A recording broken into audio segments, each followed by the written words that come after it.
ઘણીવાર દર્દી કોઈ પેટની તકલીફ માટે સોનોગ્રાફીનો રિપોર્ટ કરાવે તો એ રિપોર્ટની અંદર લીવર ઉપર સોજો છે, ફેટી લીવર છે એવું કહેવામાં આવે.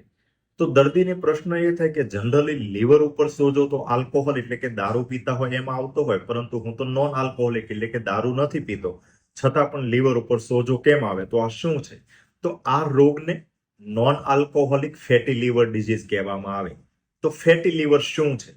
જનરલી લીવરનું બનાવટ, લીવરનું સ્ટ્રક્ચર એવું હોય કે એમાં ચરબીનો ભાગ છે મિનિમમ હોય.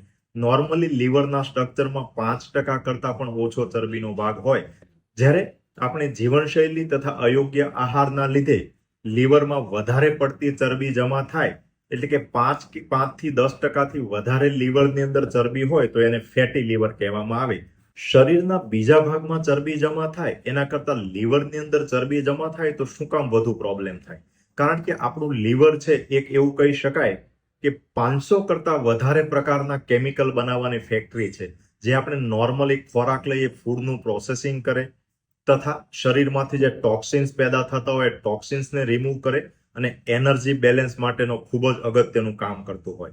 તો જ્યારે લીવરની અંદર નોર્મલ કરતા વધુ ચરબી જમા થાય ત્યારે ફેટ છે એ ઇરિટન્ટ ટોક્સિન્સ તરીકે બિહેવ કરે અને એના લીધે લીવર ઉપર સોજો આવે અને લીવરની અંદર જે આપણે હિપેટાઇટિસ કહીએ એ થતું હોય. અને આ રોગના લીધે ઘણીવાર હિપેટાઇટિસના લીધે આગળ ફાઇબ્રોસિસ થઈ અને લીવર સિરોસિસ જેવી ગંભીર બીમારી પણ થઈ શકે.